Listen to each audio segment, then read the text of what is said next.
പിതാവിൻ്റെയും പുത്രൻ്റെയും പരിശുദ്ധാത്മാവിൻ്റെയും നാമത്തിൽ തന്നെ. ബഹുമാനപ്പെട്ട ജോർജ് ജോസഫ് അച്ഛൻ, ഗായക സംഘാംഗങ്ങൾ,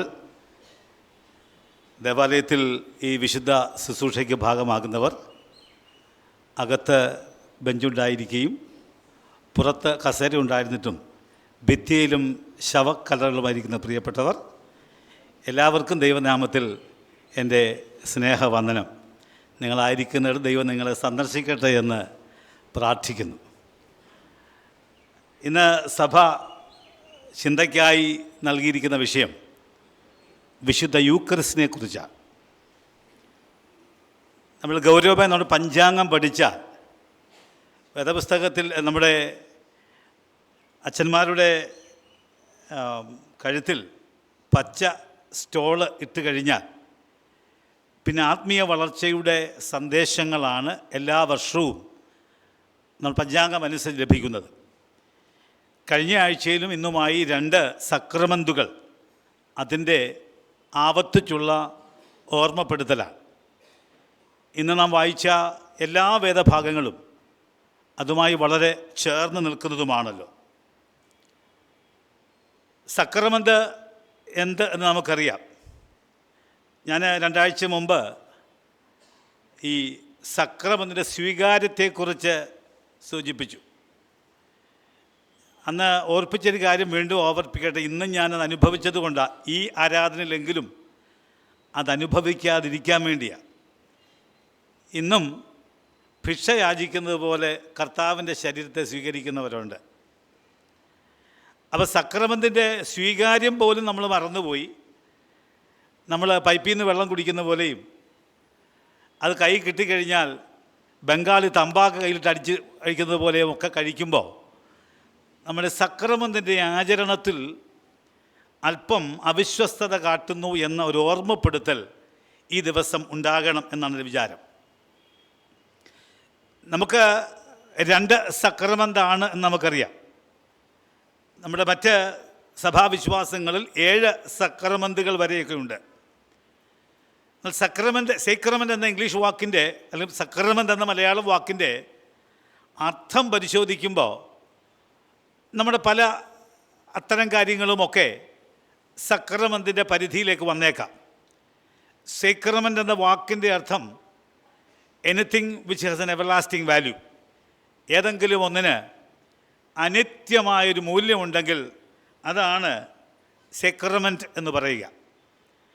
അപ്പോൾ അനിത്യമായ മൂല്യമായി നാം മനസ്സിലാക്കുന്ന 2 കാര്യം, ഒന്ന് വിശുദ്ധ സ്നാനവും മറ്റൊന്ന് വിശുദ്ധ സംസർഗവുമാണ്.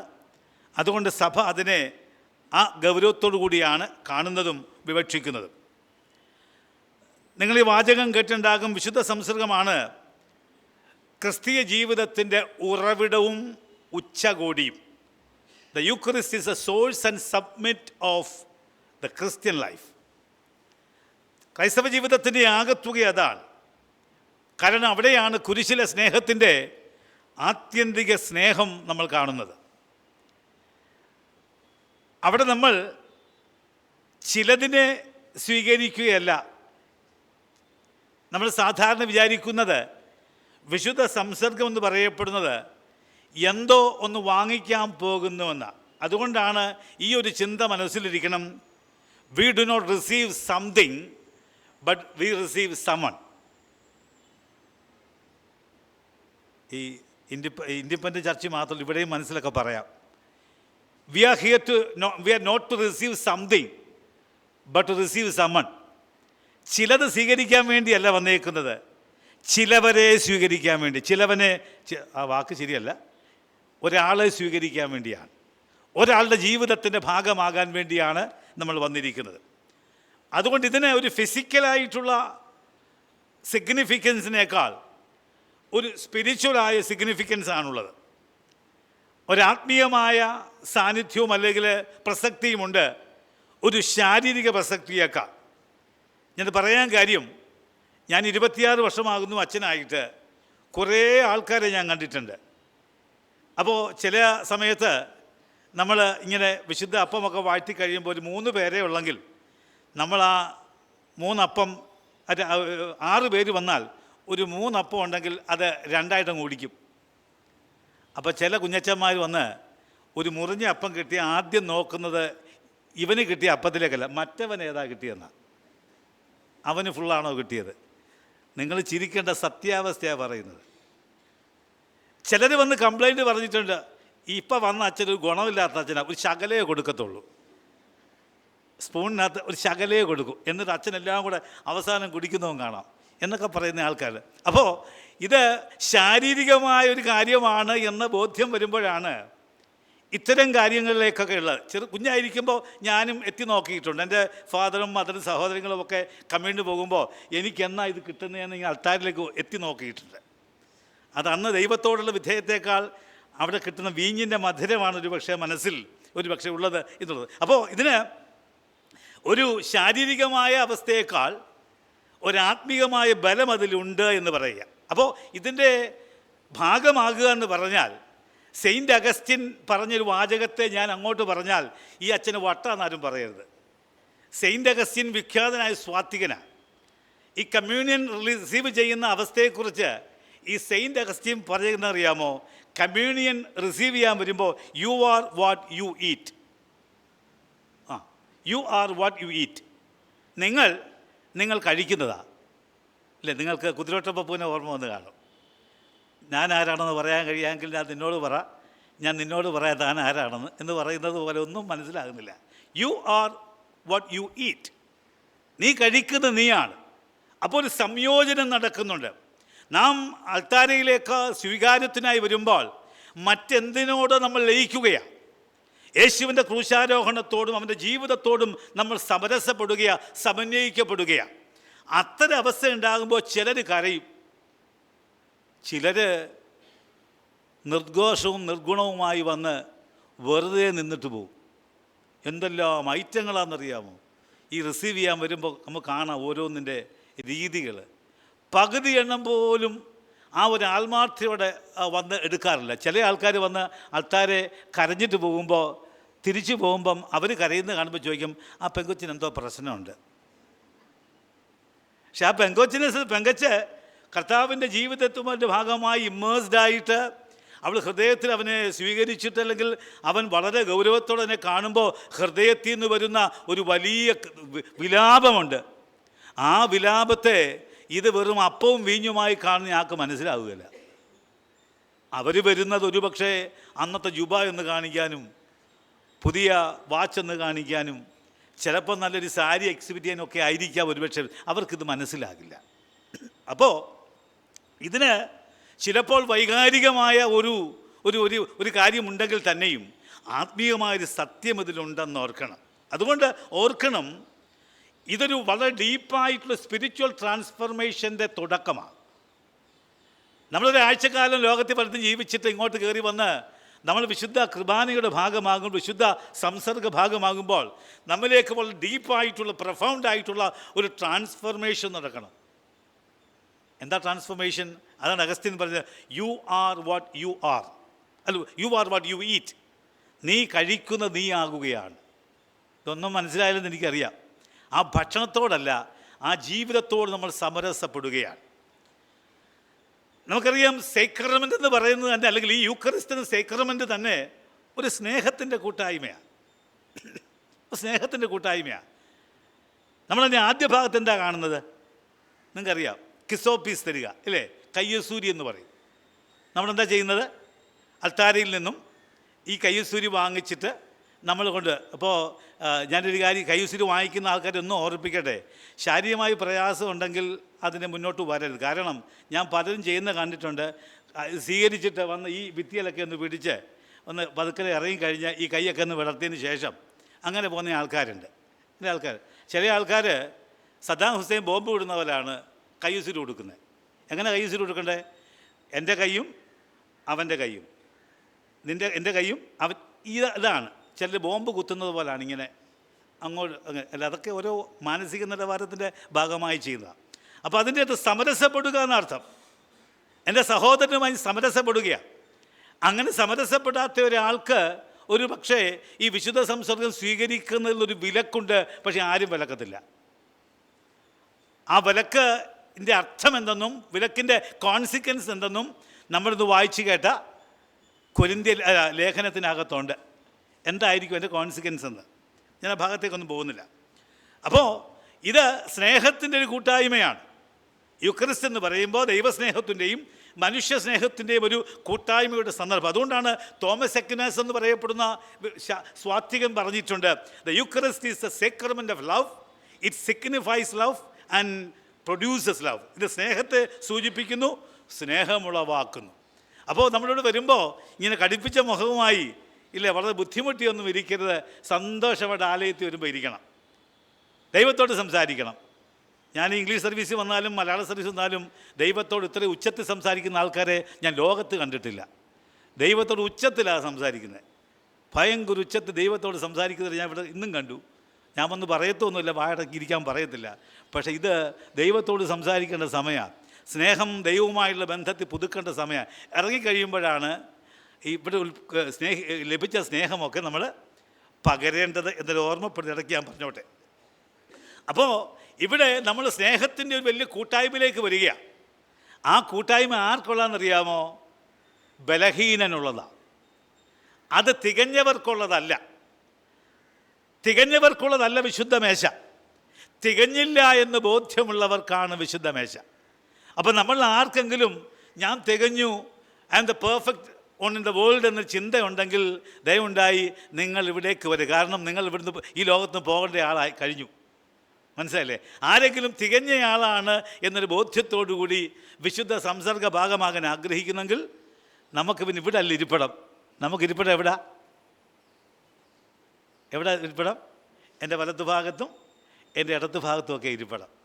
അപ്പോൾ സെമിത്തേരിയിൽ എത്തിയവർക്ക് ഒരിക്കലും അവരെ തികച്ചവരല്ല, നല്ല ബോർപൊരുതി ഓട്ടം തികച്ചവരാണ്. എന്നാൽ ഇവിടേക്ക് വരുന്നവൻ തികഞ്ഞവനല്ല എന്നൊരു ഓർമ്മപ്പെടുത്തൽ. അതുകൊണ്ട് പോപ്പ് ഫ്രാൻസിസ് പറയുന്നുണ്ട്, the Eucharist is not the prize for the perfect. The Eucharist is not the prize for the perfect but a powerful medicine and nourishment for the weak. അതായത് ബലഹീനനുള്ള ഒരു വലിയ സന്തോഷ സന്ദർഭമാണ്. അപ്പോൾ നമ്മൾ ആരെങ്കിലുമൊക്കെ ബലഹീനാണെങ്കിൽ മാത്രം ഇങ്ങോട്ട് വരവാകും. പറഞ്ഞല്ലോ, അത് രണ്ടാമത്തെ വരവ് വരെ ആ ബലഹീനത വലിയ പ്രതീക്ഷയോടെ കാത്തിരിക്കുമ്പോൾ തന്നെ ആ ബലഹീനത ദൈവത്തിൻ്റെ സന്നിധാനം നമ്മൾ പ്രകടിപ്പിക്കേണ്ടതായിട്ടുണ്ട്. അതുകൊണ്ട് തികഞ്ഞ സ്നേഹത്തോടും തികഞ്ഞ ബലഹീനതയോടും, ഞാൻ തികഞ്ഞ സ്നേഹത്തോടും തികഞ്ഞ ബലഹീനതയോടും നാം ഇതിൻ്റെ ഭാഗമാകേണ്ടതായിട്ടുള്ളത്. കാരണം ഇത് രക്തം ചൊരിയേണ്ടാത്ത ആത്മീയ യാഗമാണ്. രക്തം ചൊരിയേണ്ടാത്ത ആത്മീയ യാഗമാണ്. ഇവിടെ ആത്മീയ യാഗം വിശുദ്ധ ബലി നടക്കുന്നുണ്ട്. അവിടെ രക്തം ചൊരിയേണ്ട ആവശ്യമില്ല. പക്ഷേ ഓർക്കണം, നമ്മൾ നാശയോഗ്യമാകുന്ന അപ്പത്തിനു വേണ്ടി നമ്മുടെ നിത്യജീവനെ തള്ളിക്കളയുന്നവരായി, ഗുണമില്ലാത്തവരായി വിശുദ്ധ മേശയുടെ ഭാഗമാകരുത്. അതുകൊണ്ട് നമ്മൾ പറയുന്നല്ലോ, പാട്ട് പാടാറുണ്ടല്ലോ, ഞാൻ അയോഗ്യൻ, ഞാൻ അയോഗ്യൻ, ശുദ്ധ ശുദ്ധ നാഥ. നമ്മളെങ്ങനെയാണ് പാടുന്നത് CSIക്കാർ? ഞാനായോഗ്യൻ, ഞാനായോഗ്യൻ, ഇങ്ങനെ പാടുന്നത് നമ്മൾ. CSIക്കാർ അങ്ങനെ പാടും, ഞാനായോഗ്യൻ, ഇല്ലേ? ഞാൻ അയോഗ്യൻ എന്ന ബോധ്യവും, പാട്ട് പാടുമ്പോൾ ഞാനായോഗ്യൻ എന്ന് പറഞ്ഞാലും ഞാൻ അയോഗ്യൻ എന്നൊരു ബോധ്യം നമുക്കുള്ളത് നല്ലതാണ്. അതുകൊണ്ട് ഇത് സ്നേഹത്തിൻ്റെ കൂട്ടായ്മ, അതിലുപരി ബലഹീനൻ വരേണ്ട ഇടമാണ്. ബലഹീനതയില്ലാത്തവർക്ക് ഇരിപ്പിടം ഇവിടെയല്ല, അവരുടെ കിടപ്പാടം ഇവിടെയല്ല. ആ കിടപ്പാടത്തിലേക്ക് പോകുന്നത് വരെ തികഞ്ഞ ബലഹീനതയോടെ വരേണ്ട ഇടമാണ് എന്ന് ഓർപ്പട്ടെ. ഞാൻ പെട്ടെന്ന് അവസാനിപ്പിക്കാം. 2 രാജാക്കന്മാരുടെ പുസ്തകം 4-ാം അധ്യായം നമ്മൾ വായിച്ചു കേട്ടത്. ഈ പഴയ നിയമഭാഗവും കർത്താവിൻ്റെ അത്താഴവുമായി കുറച്ച് ബന്ധങ്ങളുണ്ട്. എന്താ ബന്ധം? ഓർക്കണം, നമ്മുടെ അൾത്താരയിൽ നാം ആചരിക്കുന്ന യൂക്കറിസ്റ്റ് എന്ന് പറയപ്പെടുന്നത് വിളമ്പും തോറും പ്രസക്തി വർദ്ധിക്കുന്നതാണ്. വിളമ്പും തോറും പ്രസക്തി. എത്ര നാളായി നമ്മൾ വിശുദ്ധ സംസർഗം സ്വീകരിക്കുന്നു? പക്ഷെ സ്വീകരിക്കാത്തൊരു ദിവസമുള്ള അസ്വസ്ഥത നിങ്ങൾക്ക് അനുഭവാദ്യമായിട്ടുണ്ടോ? അത് ലഭിക്കാത്ത സമയത്തൊരു അസ്വസ്ഥത. കാരണം ഇത് വിളമ്പും തോറും സ്വീകരിക്കും തോറും ഇതിൻ്റെ പ്രസക്തി വർദ്ധിക്കുന്നൊരു വലിയ സക്രമന്താണ്. നമ്മൾ വായിച്ച ആ ഭാഗം നിങ്ങൾ ശ്രദ്ധിച്ചിട്ടുണ്ടാകാം. എണ്ണി തീർക്കാവുന്ന അപ്പം 20 യവത്തപ്പം, എന്നാൽ ഭക്ഷിക്കാനുള്ളവരുടെ എണ്ണം വളരെ കൂടുതലായിരിക്കുന്നു. ഇത് കണ്ടപ്പോൾ എലീശായുടെ ശിഷ്യന് ഒരാശങ്കയുണ്ടായി. ബാല്യക്കാരൻ അപ്പത്തിൻ്റെ ശേഷിപ്പിലേക്കും ജനത്തിൻ്റെ ബാഹുല്യത്തിലും നോക്കി ആശങ്കപ്പെട്ടു. പക്ഷേ എലീശാ പ്രവാചകൻ പറഞ്ഞു, നീ വിഷമിക്കാതെ, വിളമ്പി ആരംഭിച്ചോളാൻ പറഞ്ഞു. അവിടെ എന്താ സംഭവിച്ചതെന്ന് നിങ്ങൾ വേദവചനം വായിച്ചപ്പോൾ മനസ്സിലാക്കി കാണുമെന്നെൻ്റെ വിചാരം.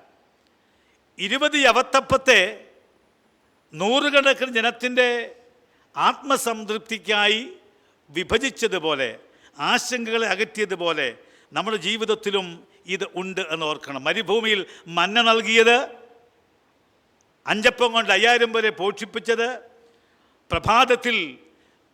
പ്രഭാത ഭക്ഷണവുമായി കരയിൽ കാത്തുനിന്നത്, ഇതെല്ലാം സമാനമായി കൂട്ടി വായിക്കേണ്ട ദൈവകൃപയുടെ അടയാളങ്ങളാണ്. അപ്പോൾ അൾത്താരയിലേക്ക് വരിക എന്ന് പറഞ്ഞാൽ എൻ്റെ ഇല്ലായ്മയിൽ ചില നിറവ് ലഭിക്കുകയാണ്, എൻ്റെ ആത്മീയമായ ജീവിതത്തിൽ ചില സത്യങ്ങൾ ലഭിക്കുക. ഞാൻ പലയിടത്തും പറഞ്ഞ കാര്യമുണ്ട്. ഒരു സംഭവം, ഞാൻ സാധാരണഗതിയിൽ വിശുദ്ധ സംസർഗം വീട്ടിൽ കൊടുക്കാൻ പോകുമ്പോൾ അതിലെവിടെയായാലും ഒരു പുതുവസ്ത്രം ഇട്ട് പോവുക സ്വാഭാവികമാണ്. അപ്പം ഞാനൊരു വീട്ടിൽ അമ്മച്ചിയെ കാണാൻ ചെന്നപ്പോൾ അമ്മച്ചി എന്നോട് പറഞ്ഞു, അച്ഛാ ഞാനിപ്പം മരിച്ചു, എനിക്കിപ്പോൾ കമ്മ്യൂണിയൻ വേണം. കുറേ നാൾ കൂടി അമ്മച്ചിയെ കണ്ടുപിടിച്ചതാണ്. അമ്മച്ചിയെ മക്കളുടെ വീടൊക്കെ മാറി മാറി പോയി അവസാനം ഒരിടത്ത് കണ്ടുപിടിച്ചു. അപ്പോൾ അമ്മച്ചിയെ കണ്ടുപിടിച്ച് ആ ലൊക്കേഷൻ സ്ഥലത്ത് ചെന്നപ്പോൾ അമ്മച്ചി പറഞ്ഞു, അച്ഛാ വന്നാൽ നന്നായി, എനിക്കിപ്പോൾ കമ്മ്യൂണിയൻ വേണം. അപ്പോൾ ഞാൻ പറഞ്ഞു, അമ്മച്ചി ഞാനും കൈക്കാരനും കൂടെ ഉണ്ട്, പക്ഷേ ഞാൻ ബൈക്കില്ല, മുഷിഞ്ഞ വേഷമാണ്, വീട്ടിൽ പോയി വൈകിട്ട് വരാം. അപ്പോൾ അമ്മച്ചി ഒരൊക്കത്തില്ല, എനിക്കിപ്പോൾ കമ്മ്യൂണിയൻ വേണം. ഞാൻ ആ മുഷിഞ്ഞ വേഷത്തോട് അവിടെ ഇരുന്നു, കൈക്കാരനെയും കപ്പ്യാരെയും വിട്ടു, എലമെൻസ് എല്ലാം എടുത്തു, സെറ്റ് ചെയ്തു, കമ്മ്യൂണിയൻ കൊടുത്തു. കമ്മ്യൂണിയൻ കൊടുത്തു കഴിഞ്ഞ് ഞാൻ വീട്ടിൽ പോയി. പിന്നെ അമ്മച്ചി 1.5 വർഷം അമ്മച്ചി ജീവിച്ചു. പക്ഷേ ആ മക്കൾ എൻ്റെ മുഖത്ത് പിന്നെ നോക്കിയിട്ടില്ല. വെറുതെ പറയുകയല്ല കേട്ടോ. സെമിത്തേരി അടക്കാൻ 1.5 വർഷം കഴിഞ്ഞ് വന്നപ്പോഴും ഈ മക്കൾക്ക് എന്നുള്ള ദേഷ്യം മാറിയിട്ടില്ല. ഞാൻ എൻ്റെ കുഴപ്പമില്ല, വിശ്വാസത്തോടെ ഒരമ്മ ഇത് സ്വീകരിച്ച് കഴിഞ്ഞപ്പോൾ ജീവിക്കുന്ന അപ്പം അവർക്കൊരു ബലം കൊടുത്തു. നിങ്ങൾ പലർക്കും അങ്ങനെ അനുഭവം ഉണ്ടാകാം. വിശുദ്ധ സംസർഗ സ്വീകാര്യ ശേഷം നിങ്ങളുടെ ജീവിതത്തിലൊരു വലിയ ആരോഗ്യവും ബലവുമൊക്കെ വീണ്ടും കിട്ടും. നിങ്ങൾ പലരും പറഞ്ഞിട്ടുണ്ട്, പള്ളി വളരെ വേച്ചാണ് വന്നത്, പക്ഷേ വിശുദ്ധ സംസർഗം ആചരിക്കാൻ പോയപ്പോൾ ഭയങ്കര ബലം കിട്ടി, ആചരിച്ച് കഴിഞ്ഞപ്പോൾ അതിനേക്കാൾ ബലം കിട്ടി എന്ന് പറയുമ്പോൾ ഇത് മൾട്ടിപ്ലൈ അത് വലിയൊരു അനുഗ്രഹത്തിൻ്റെ തലത്തിലേക്ക് നമ്മൾ അടുക്കപ്പെടുകയാണ്, അടുത്തു കൊണ്ടുപോവുകയാണ്. അതുകൊണ്ട് ഇതൊരു ജീവൻ്റെ അപ്പമാണ് എന്നൊരു ബോധ്യം ഉണ്ടാകണം. അല്പം കൂടി പറഞ്ഞാൽ അടിയന്തരമായ ആവശ്യത്തിനപ്പുറമും നിത്യജീവൻ വരെ നമ്മളിത് കൊണ്ടുപോവുകയാണ്. പക്ഷെ അതുകൊണ്ട് അലസതയോടെ ഇതിനെ സ്വീകരിക്കാൻ ഇടയരുത്. ഞാൻ ഏറെ ഇഷ്ടപ്പെടുന്ന ഒരു എഴുത്തുകാരനാണ് ബിഷപ്പ് ഷീൻ. അദ്ദേഹത്തിൻ്റെ ചില കാര്യങ്ങൾ നിങ്ങളോട് പറഞ്ഞിട്ടുണ്ട്.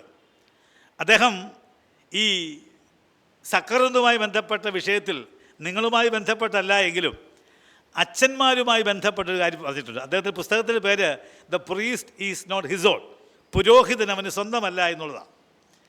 അപ്പോൾ അദ്ദേഹം ഈ അലസമായി കമ്മ്യൂണിയൻ എലമെൻ്റ് എടുക്കുന്നവരെ അച്ഛന്മാരെയും അല്ലാത്തവരെയും കുറിച്ച് ചില പരാമർശം നടത്തിയിട്ടുണ്ട്. അദ്ദേഹം പറയുന്നുണ്ട്, ഒരു വൈദികൻ അൾത്താരയിൽ കമ്മ്യൂണിയൻ സെലിബ്രേറ്റ് ചെയ്യുമ്പോൾ 2 കാര്യങ്ങൾ അദ്ദേഹത്തിന് മനസ്സിലൂടെ പോകണം. ഒന്ന്, ഈ ഗോതമ്പ് അല്ലെങ്കിൽ ഈ അപ്പം ഉണ്ടാക്കുന്ന ഗോതമ്പ് അതിൻ്റെ പ്രോസസ്സൊക്കെ ഒന്ന് മനസ്സിലാക്കണം. അത് വിത്ത് വിതയ്ക്കപ്പെടുന്നത്, കൊയ്യുന്നത്, അത് പൊടിക്കുന്നത്, നുറുക്കപ്പെടുന്നത്, അപ്പമാകുന്ന വലിയൊരു പ്രൊസീജിയറുണ്ട്. ആ പ്രൊസീജിയർ അച്ഛൻ്റെ ഹൃദയത്തിലേക്ക് വരണം. ഞാൻ പറയും സ്വീകരിക്കുന്ന മനസ്സിലേക്കും വരണം. അദ്ദേഹം പിന്നെയും പറയുന്നുണ്ട്, മുന്തിരിങ്ങാച്ചാറെടുത്ത് അത് ക്രഷ് ചെയ്ത് അതിൻ്റെ സത്ത വലിച്ചെടുക്കുന്ന ഒരു വേദനയുണ്ട് മുന്തിരിങ്ങയുടെ. ആ ഒരവസ്ഥയിലേക്ക് സ്വീകരിക്കുന്നവനും സ്വീകരിക്കാൻ പ്രചോദിപ്പിക്കുന്നവനും എത്തുമ്പോൾ മാത്രമേ ഇതിന് ഒരർത്ഥമുണ്ടാകൂ എന്നെന്ന് ഓർക്കണം. അതിന് ഞാൻ പറഞ്ഞല്ലോ, നമ്മൾ വീക്കാണ് എന്നൊരു ബോധ്യം നമുക്കുണ്ട്. വീക്കാണെന്ന് ബോധ്യം ഉണ്ടാകണം. അതിലുപരിയായി നമ്മൾ യേശുവിൻ്റെ ജീവിതത്തോടൊരു സമരസപ്പെടലും വളരെ അത്യാവശ്യമാണ്. 36-ാമത്തെ ഒരു കീർത്തനം നമുക്കുണ്ട്. നമ്മൾ സാധാരണ അത് പാടുന്നത് നോമ്പ് കാലത്തൊക്കെ ചിലപ്പോൾ പാടാറ്, ആഗമന കാലത്തും പാടാറുണ്ട്. അതിൻ്റെ അവസാനത്തെ 2 സ്റ്റാൻസ നിങ്ങൾ ഉറക്കം പാനും നമ്മളുടെ ആത്മശക്തി വർദ്ധിക്കാനും വേണ്ടി ഞാനൊന്ന് നമുക്കൊന്ന് പാടാം. 36-ാമത്തെ കീർത്തനത്തിൻ്റെ അവസാനത്തെ 2 സ്റ്റാൻസ. അത് ഈ നോമ്പിൽ അല്ലെങ്കിൽ ഈ യൂക്കറിസ്റ്റിൽ ഈ സക്രമന്തി ഭാഗമാകാൻ വരുന്നവർക്ക് ഈ 2 കാര്യം വളരെ ഉറപ്പായി ഹൃദയത്തിൽ ഉണ്ടാകണം എന്നാണ് ഞാൻ മനസ്സിലാക്കുന്നത്.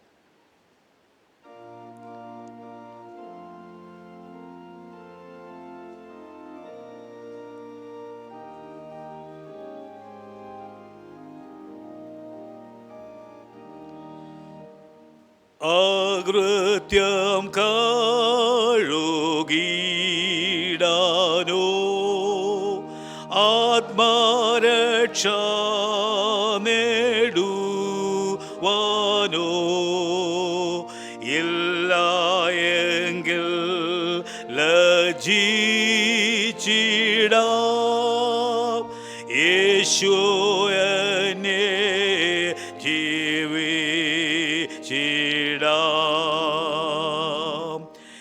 എൻ പേർക്കേശു മരിച്ചതു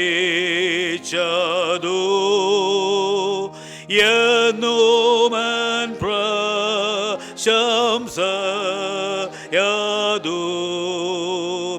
രക്ഷകൻ ലജ്ജിക്കാതെ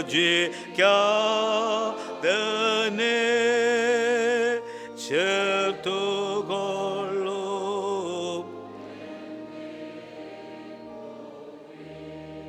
അപ്പോൾ ഈ ഒരു ബോധ്യത്തോടു കൂടി അകത്യമുണ്ട് എന്നുള്ള ബോധ്യവും ക്രിസ്തു നമുക്കായി മരിച്ചു ജീവിച്ചു ഉയർത്തു വരും, വീണ്ടും വരുമെന്നുള്ള പ്രതീക്ഷയും 2ാമത്തെ വരവ് വരെ നമ്മളിത് ആചരിക്കണമെന്ന വലിയ ആത്മീയാവേശത്തോട് വേണം ഇത് വരുവാനായിട്ട്. ഞാൻ വീണ്ടും നിങ്ങളെ 2 കൊരിന്ത്യരുടെ ഭാഗത്തേക്ക് കൊണ്ടുവരിക, 2 രാജാക്കന്മാരുടെ ഭാഗത്തേക്ക് കൊണ്ടുവരിക.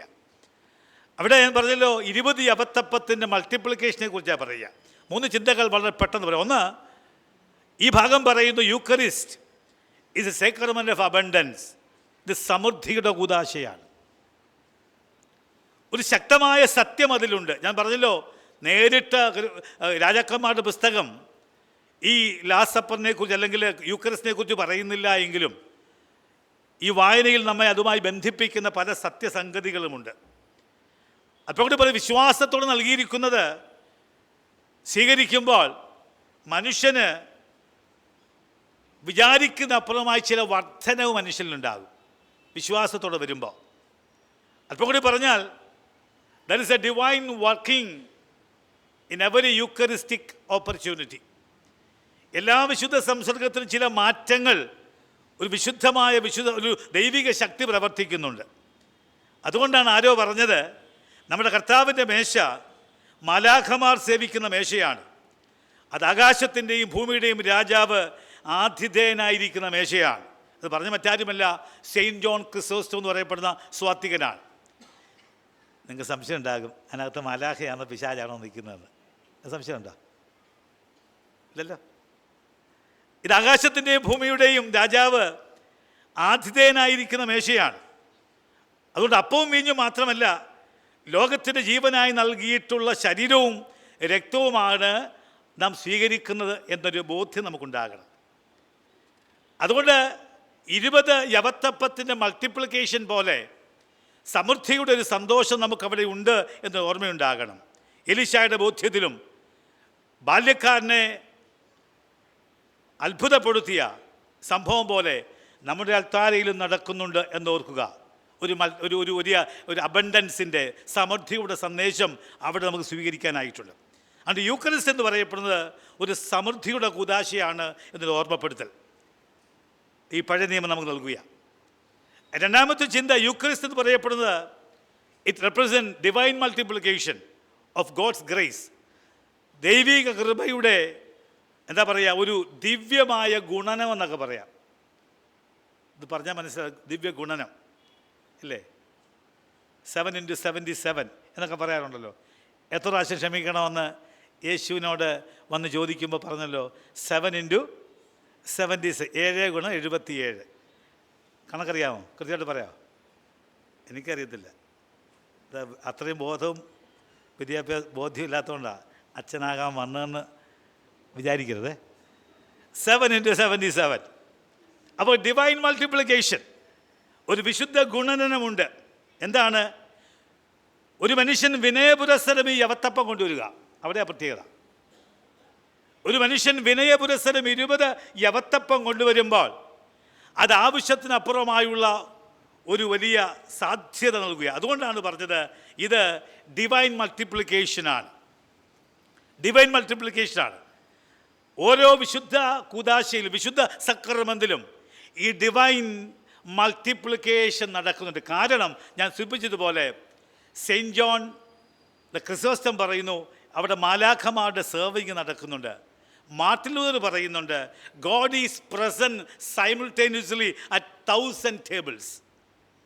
God is present simultaneously at 1000 tables. 10,000 മേശകളിൽ ദൈവ സാമീപ്യമുണ്ട്. അതുകൊണ്ട് ഇവിടെ ഡിവൈൻ മൾട്ടിപ്ലിക്കേഷൻ ഉണ്ട്. ഒരു ദൈവിക ഗുണനം അല്ലെ ദിവ്യ ഗുണനമുണ്ട്. നമ്മൾ ഒരു അപ്പവും വീഞ്ഞ് സ്വീകരിക്കുമ്പോൾ നമ്മുടെ ഹൃദയത്തിലൂടെ ജീവിതത്തിലൂടെ അറിയാൻ കഴിയാത്ത ഒരു വലിയ മൾട്ടിപ്ലിക്കേഷൻ നടക്കുന്നുണ്ട്. അത് സൗഖ്യമായിട്ടാകാം, മക്കളുടെ അനുഗ്രഹമായിട്ടാകാം, നമ്മളുടെ തന്നെ അനുഗ്രഹമായിട്ടാകാം. അതനുഭവിച്ചതുകൊണ്ടാണ് നമ്മൾ ഇവിടേക്ക് നയിക്കപ്പെട്ടത്. അല്ലെങ്കിൽ എത്രയോ ഇടങ്ങൾ നമുക്കൊണ്ട് പോകാൻ, എത്രയോ സൗഹാർദ്ദ ഇടങ്ങൾ നമുക്കുണ്ട്, സന്തോഷ ഇടങ്ങളുണ്ട്. അതുകൊണ്ട് യൂക്കറിസ്റ്റിൽ ഭാഗമാകുമെന്ന് പറഞ്ഞാൽ we are becoming part of a divine multiplication process. ഒരു ദിവ്യ ഗുണനത്തിൻ്റെ ഒരു നായുണ്ടോ 2 നായുണ്ടോ? ഒരു ദിവ്യ ഗുണനത്തിൻ്റെ ഒരു പ്രത്യേക സന്ദർഭത്തിലേക്ക് നമ്മൾ മാറുകയാണ്. മൂന്നാമത്തെ ചിന്ത, Eucharist is ultimate fulfilment God's promise. ദൈവത്തിൻ്റെ വാഗ്ദത്വത്തിൻ്റെ അല്ലെങ്കിൽ ദൈവത്തിൻ്റെ വാഗ്ദാനത്തിൻ്റെ ആത്യന്തികമായ പൂർത്തീകരണമാണ് നമ്മൾ ഇവിടെ വന്നത് സ്വീകരിക്കുക എന്ന് പറയുമ്പോൾ. അതുകൊണ്ട് പറഞ്ഞാൽ പരിപാലിക്കുന്ന ജനത്തിന് പരിപാലിക്കുന്ന ദൈവത്തിൻ്റെ സാന്നിധ്യം ലഭിക്കുക. പരിപാലനം താല്പര്യപ്പെടുന്ന ജനത്തിന് പരിപാലിക്കുന്ന ദൈവത്തിൻ്റെ സാന്നിധ്യം ലഭ്യമാവുക. ദൈവത്തിൻ്റെ ആ കൃപ അനുഭവിക്കാൻ നമുക്ക് കഴിയണം. ഇത് സ്നേഹത്തിൻ്റെ മേശയാണ്. ഇത് താഴ്മയോടെ വരേണ്ട മേശയാണ്. അതുകൊണ്ട് ജീവിതത്തിലെ ഏതവസ്ഥയിലും, ഇവിടെ പോപ്പ് ഫ്രാൻസിസിൻ്റെ കാര്യം ഞാൻ പറഞ്ഞല്ലോ, തികഞ്ഞവർക്കുള്ള മേശയല്ല, തികഞ്ഞിട്ടില്ല എന്ന ബോധ്യമുള്ളവർക്ക് വരുവാൻ കഴിയുന്ന മേശയാണ്. അതുകൊണ്ടാണ് പാട്ടുകാരനെ നമ്മൾ പറഞ്ഞത്, എൻ പേർക്കേശു മരിച്ച് അകത്യം കഴുകിടാനോ ആത്മരക്ഷ നേടാനോ ഇല്ലായെങ്കിൽ ലജ്ജിച്ചിടാമെന്നാണ് പറഞ്ഞത്. അകത്യം കഴുകിടാനോ ആത്മരക്ഷ നേടാനോ ഇല്ല എങ്കിൽ ലജ്ജിച്ചിടാം. പിന്നെ പറയുന്നു എൻ്റെ പേർക്ക് യേശു മരിച്ചതാണ് എൻ്റെ പ്രശംസ. അതുകൊണ്ട് ഇവിടേക്ക് നമ്മൾ കടന്നു വരുമ്പോൾ നമുക്ക് അത്രയൊരു ബോധ്യം നമുക്കുണ്ടാകണം. എൻ്റെ യേശു എനിക്ക് വേണ്ടി മരിച്ചുവെന്നും അതിലുപരിയായി അകർത്യം എനിക്കുണ്ട് എന്നുള്ള ബോധ്യത്തോടു കൂടി ഈ വിശുദ്ധ സംസർഗത്തിൻ്റെ ഭാഗമാകുവാൻ, ഈ ദിവ്യ ഗുണനത്തിൻ്റെ അനുഭവത്തെ സ്വീകരിക്കുവാൻ ദൈവം നമ്മെ സഹായിക്കട്ടെ. അതിനായിട്ട് ദൈവത്തിൻ്റെ പരിശുദ്ധാത്മാവ് നമ്മെ നിത്യവും നിരന്തരമായി പരിപാലിച്ച് അനുഗ്രഹിക്കുമാറാകട്ടെ. അപ്പോൾ പിതാവായ ദൈവത്തിനും പുത്രനാം ദൈവത്തിനും പരിശുദ്ധാത്മാവായ ദൈവത്തിനും സകല ബഹുമാനവും മഹത്വവും സദാകാലവും ഉണ്ടായിരിക്കുമാറാകട്ടെ.